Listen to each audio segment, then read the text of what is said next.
बिस्मिल्लाहिर्रहमानिर्रहीम। अच्छा जी, हमारे यहाँ एक बड़ा अजीब गरीब नज़रिया पाया जाता है। कुछ लोग जो है वो इस किस्म की बातें करते हैं, बल्कि हमारे यहाँ तो कुछ कभी कभी टीचर भी इस किस्म की बातें करते हैं कि जो न्यूटन है उसी ने जो है वो उसके सर पर वो सेब वगैरह गिरा था, तो उसको जो है वो ग्रेविटेशन का आइडिया आया है। तो ये बात जो है, ये जब एकेडमिशियन सुनते हैं तो वो बड़ा हंसते हैं इस पे। जो हमारे यहाँ सीरियस जो आलिम हैं, कि वो कहते हैं कि एक आदमी ने जो है वो बैठकर इंग्लैंड में एक बंदा बैठा हुआ है, तो उसने किस तरह से ये जो है अकेले इतने बड़े माइलस्टोन को अचीव किया। तो इसके बारे में आप हमें बताइए कि क्या है ये असल में, जो ये ग्रेविटेशन का जो चक्कर है ये क्या है। नहीं, देखिए, ऐसा तो नहीं है कि मतलब एक जगह बैठ के किसी के सर पे सेब गिर गया और इतनी बड़ी थियरीज दे दी और सब कुछ दे दिया। ऐसा तो बिल्कुल भी नहीं है ऑब्वियसली। तो बहुत काम हुआ है ग्रेविटेशन पे और बहुत सारी थियरीज आई है। बहुत सारे लोगों ने मिलके काम किया है और तभी जाके किसी हद तक कुछ ये सब कह पाए हैं। और उन्हीं में से हम आज एक topic Kepler's laws of planetary motion को स्टडी करने वाले हैं और डिराइव भी करेंगे सेकंड लॉ को, इंशाल्लाह। तो हाँ, मतलब ऐसा बिल्कुल नहीं है कि बस न्यूटन ने ही, मतलब हाँ, बहुत बड़ा कंट्रीब्यूशन है ऑब्वियसली उसका। लेकिन हम ये तो नहीं कह सकते कि सर पे सेब गिर गया तो बस हो गया, उतना ही था। बहुत कंट्रीब्यूशन रहे हैं, लोगों ने अपनी पूरी ज़िंदगी मतलब डेडिकेट कर दी है। फॉर एग्जांपल, ये जो कहा जाता है, जो हम आज केपलर्स लॉज पढ़ने वाले हैं, ऐसा कहा जाता है कि ये केपलर ने डॉक्यूमेंट चोरी किए थे टाइको ब्राहे के। और टाइको ब्राहे के बारे में ये कहा जाता है कि बेसिकली वो एक आइलैंड पे गया था और उसने अपनी सारी लाइफ डेडिकेट कर दी थी प्लानिटरी मोशन को स्टडी करने में। तो उसके पास काफ़ी डॉक्यूमेंट्स थे। और तो कहते हैं कुछ लोग कि केपलर ने उसी के, मतलब हिस्ट्री टेल्स अस कि उसी के डॉक्यूमेंट्स लिए केपलर ने। लेकिन अब जो भी है, तो तीन लॉज हैं हमारे पास प्लानिटरी मोशन के और उनको हम आज एक एक करके स्टडी करेंगे, इंशाल्लाह। अच्छा, तो आप ये कहना चाहते हैं कि जो ग्रेविटेशन का ये जो पूरा जो ये सिलसिला चला है, एक फंडामेंटल फोर्स को जो इनने डिस्कवर किया है नेचर के अंदर, तो इसके अंदर जो है दीगर साइंसदानों ने भी इसमें बहुत सारी कंट्रीब्यूशन ऑलरेडी दी हुई थी। जी। मिसाल के तौर पर हम देखते हैं वो गैलीलियो का वो देखते हैं कि acceleration due to gravity constant है। गैलीलियो ने पहली बार वो कहा था। हम्म। उसने अरिस्टोटल को अपोज किया था, क्योंकि अरिस्टोटल तो लगभग हर किसी चीज़ में गलत है, मेजॉरिटी ऑफ चीज़ों में जो भी उसने कही है ज़िंदगी में, तो इस मसले में भी वो गलत था। और इसके बाद हम देखते हैं जो आपने टाइको ब्राहे की बात की कि किस तरह से उसने आइलैंड पे जाकर जो है वो प्लानिटरी मोशन को देखा, बहुत सारे प्लैनेट्स की मोशन को देखा। और किस तरह से उसने फिर जो केपलर आए, तो जो योहानस केपलर थे, उनने उस जो डेटा उनको मिला, जो उनकी ऑब्जर्वेशंस थी टाइको ब्राहे की, उसको जो है वो सम अप किया और उससे नतीजे निकाले। तो उसका नाम उसने जो है वो केपलर ला रख दिया उन नतीजों का। तो ये कितने, ये टोटल जो है ये 3 ला है। जी जी, इंशाल्लाह पढ़ेंगे आज सबको।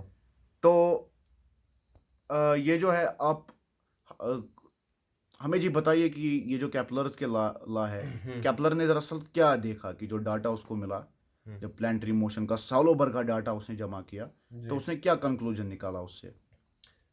देखिए, उसने तीन कंक्लूजन्स निकाले बेसिकली, जिनको हम केपलर थ्री लॉज बोलते हैं ऑफ प्लानिटरी मोशन। तो उनमें से जो सबसे पहला लॉ था वो ये था कि जो प्लैनेट्स है वो सन के अराउंड, ये सन है और ये प्लैनेट है, वो सन के अराउंड एक सर्कुलर ऑर्बिट में रिवॉल्व नहीं करते हैं। जो कि तब तक माना जाता था कि वो जो प्लैनेट्स है वो सर्कल में घूमते सन के इर्द गिर्द। लेकिन उसने बोला कि ऐसा नहीं है, बल्कि जो प्लैनेट्स है वो सन के अराउंड एक इलिप्टिकल ऑर्बिट फॉलो करते हैं। एक इलिप्टिकल पाथ में जो प्लैनेट्स है वो सन के अराउंड रिवॉल्व करते हैं।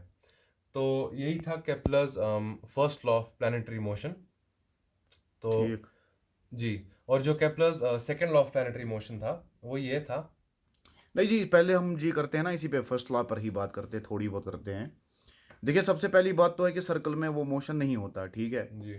तो वो जो है ना, वो तो आम बंदे को समझ नहीं आएगा, उसके लिए तो मैथमेटिक्स की नॉलेज होनी चाहिए, ज्योमेट्री की खासकर नॉलेज होनी चाहिए, जी क्योंकि पहले हमें पता होना चाहिए कि इलिप्स क्या होता है। जी। तो इलिप्स जो है, थोड़ा बहुत आइडिया आप दे दीजिए। देखिए हम आसान लैंग्वेज में एलिप्स को ऐसे समझ सकते हैं कि अगर ये एक सर्कल है और इसको मैं यहाँ से भी और यहाँ से भी मतलब इसको मैं कंप्रेस कर दूँ, तो इसकी जो रिजल्टिंग शेप आएगी वो कुछ ऐसी आएगी, मतलब इतनी भी वाहियात नहीं आएगी लेकिन लगभग लगभग कुछ ऐसी ही आएगी। और ये जो एलिप्स है, ये जितना जितना सर्कल आपका कंप्रेस हुआ होगा और जो उसका रिजल्टिंग एलिप्स होगा, उसको इस एलिप्स की इसेंट्रिसिटी बोलते हैं। मतलब अगर ज़्यादा इसेंट्रिसिटी होगी ठीक। तो उस वक्त पे ये मतलब एलिप्स बिल्कुल मतलब ऐसा कुछ, मतलब कुछ ऐसा एलिप्स अगर होगा, और अगर कम इसेंट्रिसिटी हुई तो इससे कम इसेंट्रिक होगा, कुछ ऐसा ऐसा लगभग। यानी ठीक जितनी है। जितनी इसकी एसेंट्रिसिटी बढ़ेगी, उतना उतना डीविएट इसकी सर्कुलर शेप होती जी जाएगी। बिल्कुल। तो और एलिप्स के बारे में कुछ और जनरल बातें, फॉर एग्जांपल अगर हम एक एलिप्स ड्रॉ करें, तो जो एलिप्स है उसके पास भी एक सेंटर होता है ऑब्वियसली, और इसके पास दो फोकस भी होते हैं, फोकाई जिन्हें कहते हैं। और यहाँ एक पे बेसिकली सन होता है, लेकिन अगर हम सिर्फ ज्योमेट्री के हिसाब से देखें तो ये हमारा एलिप्स है, एक सेंटर है, दो फोकाई है, और इसमें मेजर एक्सिस होती है और माइनर एक्सिस होती है। जो लंबी वाली एक्सिस है उसको हम मेजर एक्सिस कह देते हैं, और जो हमारी उससे छोटी वाली एक्सिस है उसे हम माइनर एक्सिस कहते हैं। ये जो मेजर एक्सिस होती है ये दो सेमी मेजर की बनी होती है, और सेमी मेजर किसे हम कहते हैं, जो एलिप्स के सेंटर से उसके एंड तक ये एक्सिस है, ये लेंथ है, इसका नाम हम ए रख देते हैं, जिसे सेमी मेजर एक्सिस कहते जी हैं। जी, इतना तो हम एक्सपेक्टेशन रखते हैं अपने ऑडियंस से कि वो इतना तो इनका जी। बैकग्राउंड होगा। और ऑब्वियसली ये है तो ये भी ये होगा, तो जो मेजर एक्सिस है वो 2a होती है, ठीक। और ये हमारी सेमी माइनर बी एक होती है, तो दूसरी बी होगी। तो ये जो माइनर होती है ये 2b होती है। तो ये कुछ बेसिक बातें एलिप्स की ज्योमेट्री के बारे में। ठीक। जी।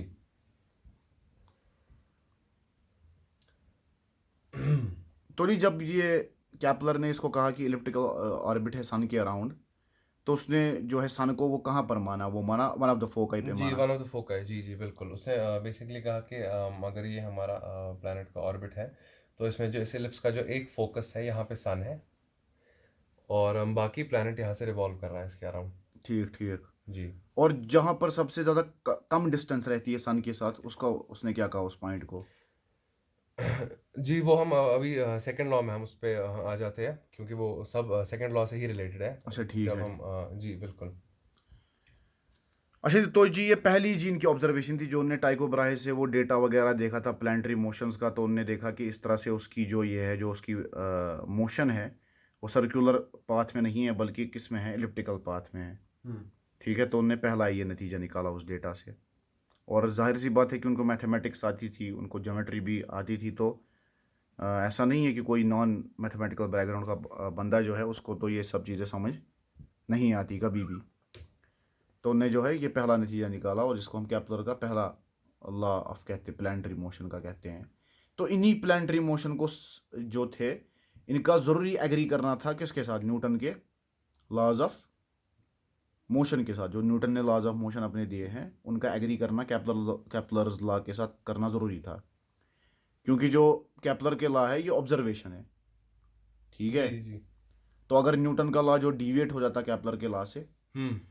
तो बिल्कुल जो था, दोनों में से फिर एक सही रहता, बिल्कुल। यानी वो एग्री नहीं करता ऑब्जर्व डेटा के साथ। हम्म। तो यहाँ पर तो एक चीज़ हमें क्लियर हो गई कि प्लानिटरी मोशन जब आए हैं केपलर के, तो उसके बाद ही न्यूटन ने जो है वो अपनी ग्रेविटी का कंक्लूजन निकाल पाए होंगे, क्योंकि उनको ऑलरेडी पता था और उन्हें कंपेयर भी किया होगा केपलर के लॉ के साथ। वो हम देखते भी है कि किस तरह से फिर उसको हम करते हैं, डिड्यूस करते हैं न्यूटन के लॉज को केपलर के लॉज से।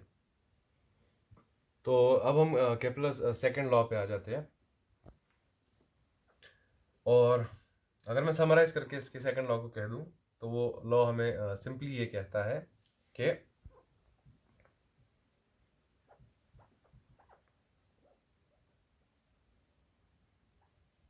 इसका मतलब क्या है, पहले मैं आपको इसकी स्टेटमेंट बता देता हूँ। इसकी स्टेटमेंट ये है कि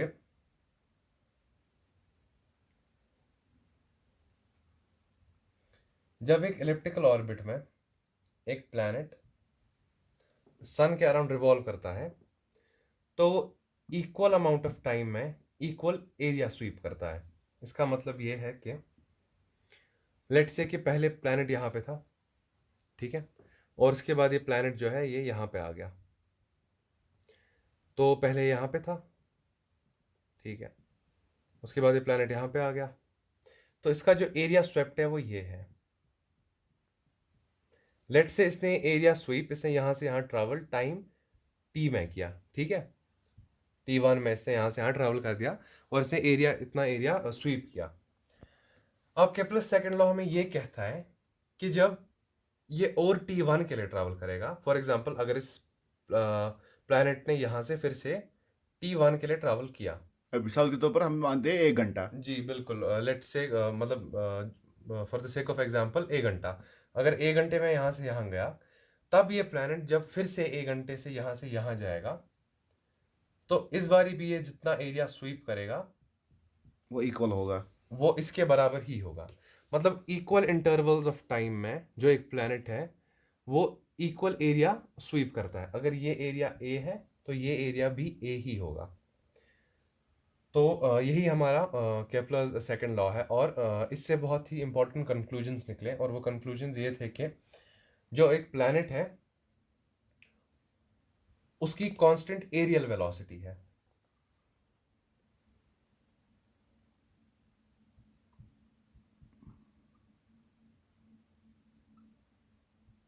उसकी एरियल वेलोसिटी कांस्टेंट है, लेकिन उसकी अपनी वेलोसिटी कांस्टेंट नहीं है। इसका मतलब क्या है, देखिए,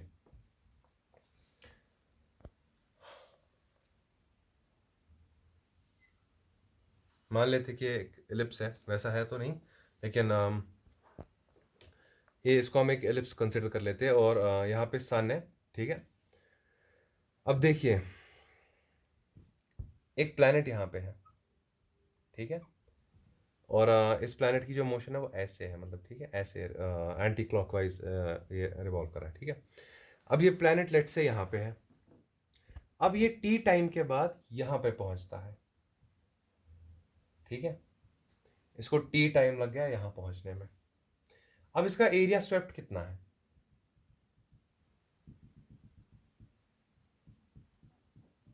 ये है इसका एरिया स्वेप्ट। इस प्लैनेट ने यहां से वहां जाते हुए टी टाइम में इतना एरिया स्वीप किया। अब ये प्लैनेट चलते चलते चलते चलते यहां से यहां पहुंच जाता है, ठीक है। ठीक। अब जैसे ये प्लैनेट यहां पहुंचेगा, जो ये प्लैनेट है ये यहां पहुंच गया, यहां नहीं, ये प्लैनेट यहां पहुंच गया, ठीक है। अब यहां से हम फिर से टाइम को काउंट करना स्टार्ट कर देते हैं। ये प्लैनेट यहां से चलते चलते चलते चलते यहां कहीं पहुंच गया, है ना, ठीक है, यहां पहुंच गया। पहले यहां से यहां गया था टी टाइम में, अब यहां से यहां फिर से गया और इस टी को हमने इस इतना जो टाइम लगा वो भी टी के बराबर है, ठीक है। अब देखिए, अब हम इसका एरिया स्वेप्ट देखते हैं।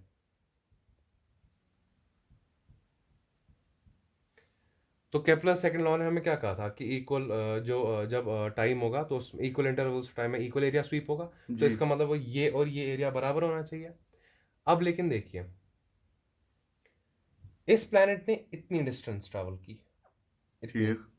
इतनी बस इतनी ट्रैवल की, लेकिन जो ये जब यहां पहुंचा प्लैनेट नियर द सन, इसने सेम एरिया सेम टाइम में कवर करने के लिए इतनी डिस्टेंस ट्रैवल की। ठीक।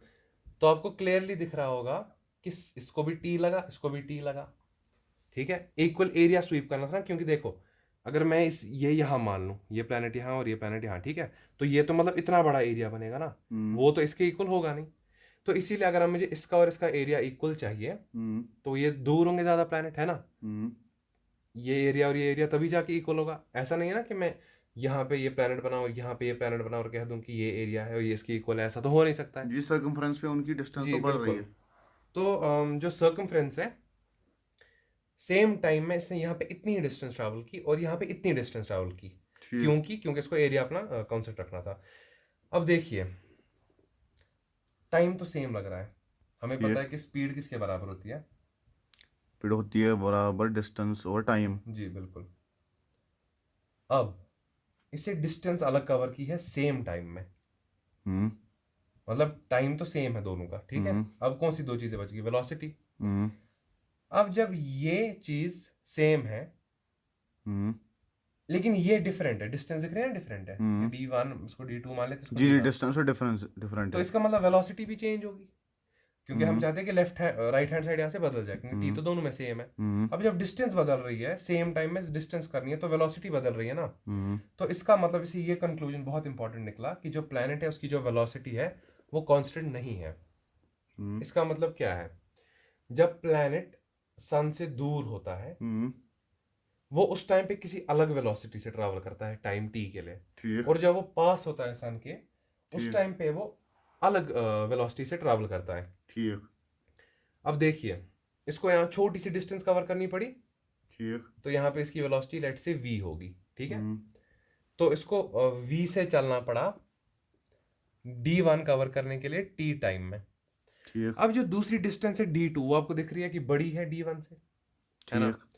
अब इसको सेम टाइम में D2 ज्यादा चलना है। डिस्टेंस चलनी है, जी जी, अब तो इसको इसको ज़्यादा अपनी डिस्टेंस। वेलोसिटी ज्यादा बढ़ानी पड़ेगी, ठीक। क्योंकि टाइम इसको हम बोल रहे हैं लिमिटेड, नहीं तो मैं इतने हम्म। टाइम में चलना पड़ेगा, तो वेलोसिटी बढ़नी पड़ेगी। हम्म। तो यहाँ पे जो वेलोसिटी होगी नियर द सन वो ग्रेटर देन होगी the velocity far from the sun. ठीक। Planet far from the sun, जिसको हम जी, ये एफिलियन तो बोलते जाहिर हैं। सी बात है क्योंकि समझ जी आ गया, क्योंकि एरिया इसको कांस्टेंट रखना है। जी जी। हाँ, तो इसीलिए यहाँ पे इसकी वेलोसिटी कम होगी और यहाँ ठीक। पे इसकी वेलोसिटी रिलेटिवली ज्यादा होगी। ठीक। और इसी में हम उस पॉइंट पे भी आ जाते हैं कि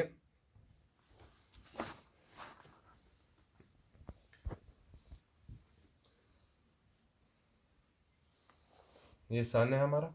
हम्म। जब प्लैनेट नियरेस्ट टू द सन होता है हम्म। तो उसको हम पेरिफेलियन कहते हैं। अच्छा, पेरीहिलियन। जी। और जब फारदेस्ट फ्रॉम द सन होता है तो उसको हम एफिलियन कहते हैं, ठीक। ठीक है। पेरिहिलियन और एफिलियन। ठीक। तो यही उन दो पॉइंट्स की बात है जो आप अभी पूछ रहे थे कि फारदेस्ट एंड नियरेस्ट। तो जो नियरेस्ट टू द सन है वो पेरिहिलियन हम्म। है, और farthest from the sun aphelion है। ठीक। जी। तो अब ये लॉ तो हमने देख लिया, ठीक है। अब हम इसकी डेरिवेशन पे आते हैं। देखिए, स्कूल्स वगैरह में या आप अगर किसी किसी किताब में भी देखोगे उसमें क्या होता है, उसमें जब इसकी डेरिवेशन होती है वो मतलब कभी कभी सर्कल पे भी दिखा देते हैं, ठीक है। तो मतलब वो तो देखिए, मैं आपको एक बात कहता हूँ, वो कहेंगे आपको कि मान लो ये सन है हम्म। और ये इसका एलिप्टिकल ऑर्बिट है। ठीक। वो इस डेरिवेशन के लिए क्या कहते हैं? वो कहते हैं कि let's assume that this orbit is circular. वो ऐसा अजम्पशन लेते हैं, कर लेते हैं वो ठीक। प्रूव, लेकिन ये अजम्पशन लेते हैं। बेसिकली वो अज्यूम कर रहे होते हैं कि let's assume that Kepler's first law is wrong, ठीक है। तो ठीक। ये तो मतलब बहुत ही मतलब बेकार सा डेरिवेशन है अगर आप उसको सर्कल अज्यूम करोगे, क्योंकि इससे पहले ही ये आपने तो लॉ कुछ देख लिया जाली है। किस्सा लग रहा है कि एक साइड से आप जी हमको बिल्कुल। पहला ला बता रहे हैं कि सर्कुलर मोशन नहीं है, और दूसरी साइड से आप अपनी प्रूफ के लिए, जी। अपनी दाल गलाने के लिए फिर हाँ, उसको सर्कल ही बना रहे हैं। तो अब हम इसकी प्रॉपर डेरिवेशन पे आते हैं जो हम एक एलिप्स से करेंगे। ठीक।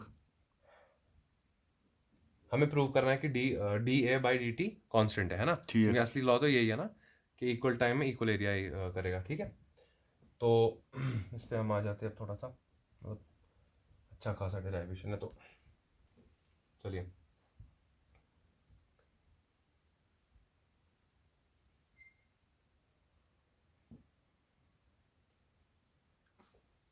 ये हमारा सन है। ठीक। अब देखिए, यहाँ पे हमारा कोई प्लैनेट है इनिशियली, ठीक है। ठीक। ये कितना दूर होगा सन से? कुछ डिस्टेंस r, ठीक। कुछ डिस्टेंस r दूर है, ठीक है। अब हम कहते हैं कि लेट से कि ये प्लैनेट कुछ टाइम के लिए चला, जो टाइम dt है। d हमने देखा आज तक 1000 बार, d का मतलब क्या होता है? बहुत छोटा। बहुत छोटा। ठीक। मतलब ये प्लैनेट थोड़े से टाइम में कितना चला? अब प्लैनेट है, आप खुद ही इमेजिन कर सकते हो कि थोड़े से टाइम में कितना चला होगा। ठीक। बहुत कम चला है प्लैनेट इस ऑर्बिट में। तो लेट्स से ये प्लैनेट जो है ये dt टाइम के लिए चला, ठीक है। ठीक। अब देखिए, ये जब dt टाइम के लिए चलेगा हम इसको अब थोड़ा खोल देते हैं। चलिए पहले इसी पे आते हैं। ये जब dt टाइम के लिए चलेगा, हम्म, देखिए असल में ये dt टाइम के लिए यहाँ से यहाँ तक भी नहीं आएगा, ठीक है। लेकिन अब फॉर द सेक ऑफ, मतलब अब बोर्ड पे समझाने के लिए मैंने इसको थोड़ा दूर बना दिया ताकि मैं इसको खुल के आपको समझा पाऊँ, ठीक है। ठीक ठीक। तो लेट्स से कि यहाँ से यहाँ तक ये dt टाइम में आया, ठीक है। हम्म, अब ये यहाँ आया, ठीक है, सही। अब देखिए, एक छोटा सा एरिया कवर किया। जी बिल्कुल। अब हम इस पे आ जाते हैं, इसको हम थोड़ा खोल के बना लेते हैं यहाँ पे, ठीक है। अच्छा, इस चीज पे आप थोड़ा ध्यान दीजिए। मैंने यहाँ पे ऐसे बनाया, ऐसे बनाया, एक ठीक। छोटा सा टुकड़ा। लेकिन क्या ये dt टाइम में क्या ये इतना कर्व ट्रैवल करेगा? नहीं करेगा। हम्म, dt टाइम में देखिए, मैं वो कहता हूँ कि ये, डिटेल में बहुत स्मॉल, अभी जी हम दिखा रहे हैं मैग्नीफाई इसको एक हिसाब से जी जी, करके। क्योंकि अगर dt टाइम में मैं कहता हूँ इसको ऐसे करना है ट्रैवल टाइम में, इस ठीक। पेन को, लेकिन dt में ये इतना ही तो चलेगा, हाँ ऑलमोस्ट एक स्ट्रेट लाइन चलेगा। तो हम इसको यहाँ पे एक स्ट्रेट लाइन ले लेते हैं, और ये कोई अजम्पशन नहीं है। कोई आपको बोलेगा अजम्पशन, ये बिल्कुल अजम्पशन नहीं है, कॉमन सेंस है कि छोटे से टाइम में ऑलमोस्ट एक जी स्ट्रेट जी लाइन जी, में ट्रैवल यानी करेगा। कि कर्व जी बनाने के लिए तो टाइम चाहिए। हाँ, तो ये ऐसा कुछ बनेगा। इसको मैं मैग्नीफाई कर रहा हूँ। अब देखिए, ये हमारा आर है, ठीक। ठीक है। अब ये जो यहाँ पे था, ये आर वेक्टर, लेट से यहाँ पे कोई एंगल, लेट से कोई एंगल थीटा बना रहा था, ठीक है। ठीक तो हम बेसिकली मान रहे हैं कि ये एंगल थीटा है, ठीक है। इधर ठीक। ही पे जोल होता है, अगर वो सर्कुलर मानेंगे ना तो ये एंगल सीधा 90 डिग्री आ जाता है, लेकिन यहाँ पे प्रॉब्लम वो करते हैं, वो तो करना नहीं है। अब हम कहते हैं कि चलो इस एंगल का नाम थीटा दे दिया, ठीक है। हम्म, अब हम एक चीज देखते हैं। हम यहाँ से, ये एक ट्रायंगल आपको दिख रहा है, ट्रायंगल है जी। जिसकी बेस आर है। ठीक इस पे हम एक ऑल्टीट्यूड ड्रॉ करते हैं, ठीक। हाइट, ठीक है। और हाइट क्या होती है? परपेंडिकुलर। हम्म, ये देखिए, तो हमने इसी ट्रायंगल में एक हाइट ड्रॉ कर दी, ठीक है। इसकी हाइट h है। ठीक अच्छा, ये परपेंडिकुलर 90 डिग्री होगी ऑब्वियसली, ठीक है। ठीक। अब देखिए, अगर ये एंगल थीटा है हम्म, तो ये कितना होगा? ये एंगल 180 माइनस थीटा होगा। ये लीनियर पेयर है, क्योंकि देखिए ये एक लाइन है, मैं मानता हूँ। ठीक। उसको लाइन डाल दी, ये सारा तो 180 डिग्री है। अब अगर ये हम्म, थीटा है तो ये 180 माइनस थीटा होगा ना। ठीक ठीक। बिल्कुल। तो ये एंगल हमारा 180 माइनस थीटा है। और एक चीज पे ध्यान दीजिए, ये जो मैंने देखिए, और एक चीज पे ध्यान दीजिए, ये लाइन आपको दिख रही है, ये वाली, ये हम्म, ये वही डिस्टेंस है ना जो इस प्लेनेट ने ट्रैवल की। ये छोटी डिस्टेंस है ना। ठीक। अब हमने कहा था, हमें ये बात पता है कि वेलोसिटी किसके बराबर होती है? Distance by time. ठीक हमने कहा कि ये प्लेनेट किसी वेलोसिटी v से चल रहा था, ठीक है। ठीक। इसकी वेलोसिटी v थी कुछ, ठीक है। ठीक। तो और ये कितने टाइम के लिए चला? dt के लिए चला ना, dt के हम्म, लिए। तो इसका डिस्टेंस कवर्ड किसके बराबर होगा? v dt, क्योंकि speed into time equals distance. ठीक। तो v dt, छोटा सा टाइम v dt, हम्म, डिस्टेंस हो गया। ये जो है ना, ये इस छोटे से ट्रायंगल का आपको दिख रहा है, हाइपोटेन्यूज है ना, ये हाइपोटेन्यूज छोटा सा, ठीक ये v dt है, डिस्टेंस ट्रैवल बाय प्लैनेट, है ना, ऑलमोस्ट ठीक। Straight line v dt। अब देखिए, अब हम इस पे आ जाते हैं, इस ट्रायंगल पे, साइन 180 माइनस थीटा। हम इस वाले एंगल का साइन ले लेते हैं, ठीक है। हम्म, साइन 180 माइनस थीटा कितना होता है? Sine theta. तो साइन थीटा हम सिंपली लिख सकते हैं equals perpendicular by hypotenuse. Perpendicular कितना है इसका? और नहीं, परपेंडिकुलर इस ट्रायंगल का h है, अच्छा जी। By hypotenuse. हाइपोटेन्यूज कितनी है इसके लिए? v dt, हम्म, ठीक है। तो यहां से आप देख सकते हैं कि जो साइन थीटा है वो किसके बराबर है? और h यहाँ। बाय वी डी टी, ठीक है। ठीक। अब एक चीज पे ध्यान दीजिए, हम ये कह सकते हैं कि जो हाइट है वो बराबर है sine theta into we D T. Basic algebra, इसको जी जी यहाँ ले आया, बिल्कुल, ठीक है। बेसिक अलजेब्रा है। तो हाइट किसके बराबर है? V D T sine theta. Hmm, अब एक चीज देखिए, आपको वो स्टेप लिख कर ही रखना था क्योंकि ये कंफ्यूज हो जाएंगे ये कहाँ से चलिए आया। ठीक है। आप अलग इसको लिख तो दीजिए। Sine theta equals h by v D t, hmm, therefore h equals, sine theta into we D t. जी, ठीक है, ठीक ये हमारे पास एक चीज आ गई। अब देखिए,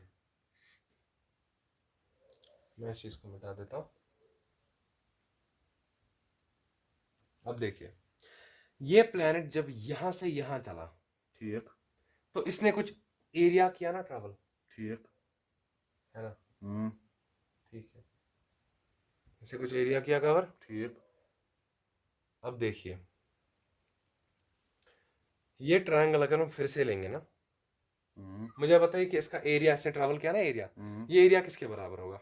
triangle of area is equal to half half of of base into altitude. Base into height, जी। ऑल्टीट्यूड भाई। ठीक है, तो हम इसके एरिया के लिए यही फॉर्मूला लगाएंगे।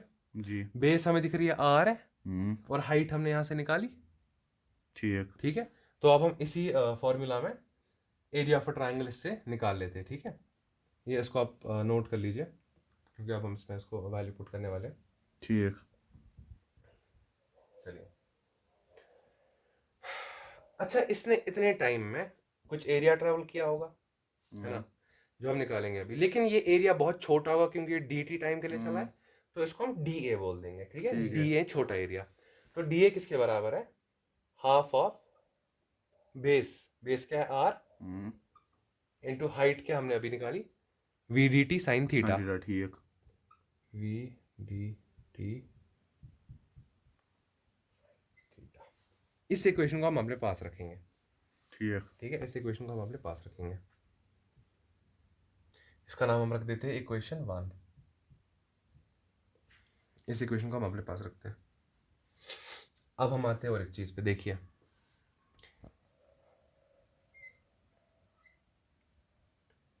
ये सन है ठीक। और ये प्लैनेट है। ठीक है, ये इसका आर डिस्टेंस है, आर वेक्टर है बेसिकली, है ना? जी। इस आर डायरेक्शन, इस आर का डायरेक्शन हम ये ले लेते हैं क्योंकि इसको हम यहाँ से एक्सटेंड कर रहे हैं। ठीक है, ठीक। अब मुझे एक बात बताइए, ये जो प्लैनेट है, हम्म। ये अर्थ, सॉरी ये सन से एक फोर्स से अट्रैक्ट हो रहा होगा, जी बिल्कुल। तभी तो मतलब घूम रहा है ना, ऐसे थोड़ी घूमता, हम्म। हो रहा होगा। तो उस फोर्स का डायरेक्शन कहाँ की तरफ होगा? उस फोर्स का डायरेक्शन तो सन की तरफ होगा। बिल्कुल, वो ऐसे होगा। तो इसका मतलब आर वहां की तरफ है और हम्म। एफ यहाँ की तरफ है। अब एक बात आपको याद आई होगी कि R cross F hmm. Torque होता है। ठीक।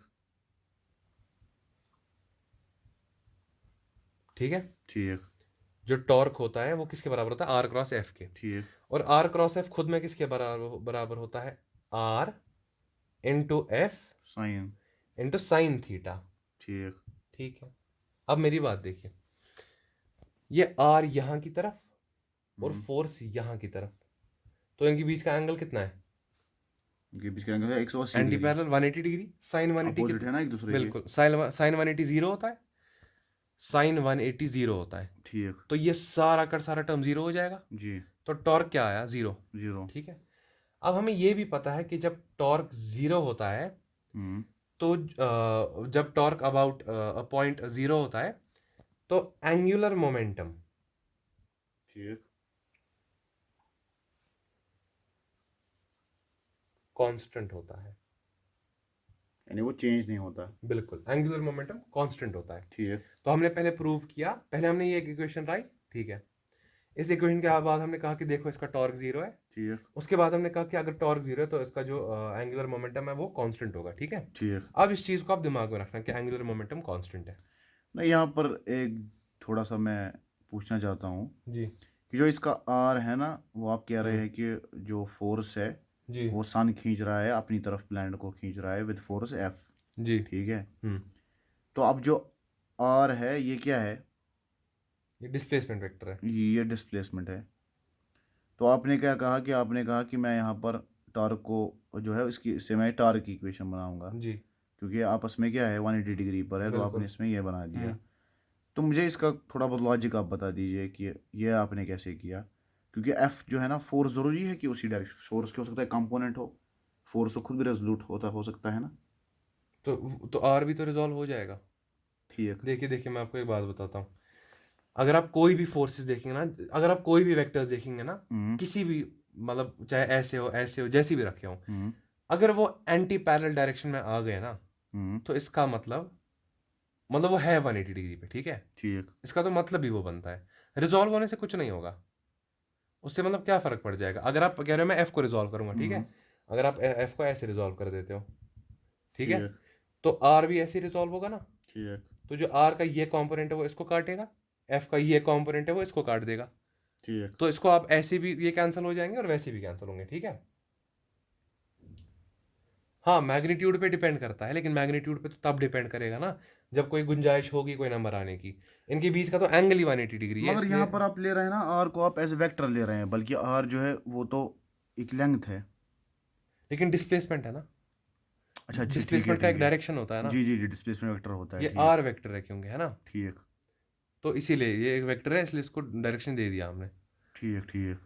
और हमेशा देखिए, आप कह रहे हो अगर ये आर है ना, इसका हम्म कुछ मैग्नीट्यूड होगा 1000, इसका 2 ही होगा या कुछ भी होगा, ठीक है। हम्म ये तब मैटर करेगा जब इनके बीच का थीटा हम देखेंगे, है ना। हम्म फॉर एग्जाम्पल अगर मैं यहाँ से लिख लूँ 1000 इंटू 2000 इंटू 3000, इनको एंड पे जीरो लगा लूँ, हम्म। कोई फर्क पड़ेगा? खत्म, इंटू जीरो मतलब ओवर, है ना।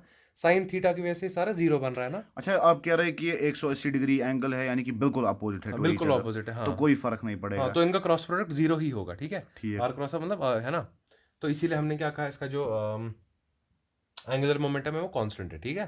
तो यहाँ पर डिस्प्लेसमेंट वेक्टर है, इसीलिए हमने, जी जी बिल्कुल, ये तो डिस्प्लेसमेंट यहाँ पर वेक्टर है। टॉर्क जो है ये वेक्टर प्रोडक्ट है और क्रॉस प्रोडक्ट है। हाँ बिल्कुल, जो टॉर्क ठीक होता है वो ठीक आर क्रॉस एफ होता है, क्रॉस प्रोडक्ट। और ठीक क्रॉस प्रोडक्ट में हम साइन थीटा लेते हैं, और ठीक साइन 180 है तो जीरो, तो सारा टर्म जीरो, ठीक है। ठीक तो टॉर्क जीरो, इसीलिए एंगुलर मोमेंटम कांस्टेंट। ठीक। अब आप इस चीज़ को याद रखना, एंगुलर मोमेंटम कांस्टेंट को आप याद रखना, ठीक है।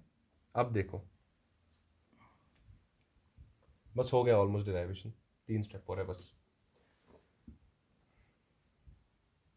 देखो,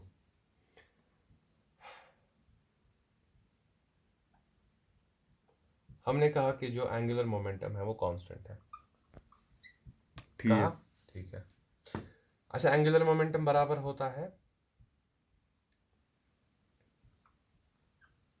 लीनियर मोमेंटम। तो एंगुलर मोमेंटम कांस्टेंट होगा, और एंगुलर मोमेंटम होता किसके बराबर है? लीनियर मोमेंटम इनटू रेडियस, ठीक sorry not radius, displacement vector, क्या बोल रहा ठीक हूँ मैं, पोजीशन वेक्टर, ठीक है। ठीक। अब मेरी बात सुनिए, इसको हम लिख सकते हैं कि एल इक्वल्स, मोमेंटम किसके बराबर होता है? Mass into mass into velocity, velocity. ठीक है, इनटू आर, ठीक है। ठीक। अब देखिए, ये जो है ना, हम्म ये क्रॉस प्रोडक्ट है, ठीक है। ठीक। तो इसीलिए अगर आप इनको सीधे इंटू करें तो यहाँ पे एक साइन थीटा आ जाएगा।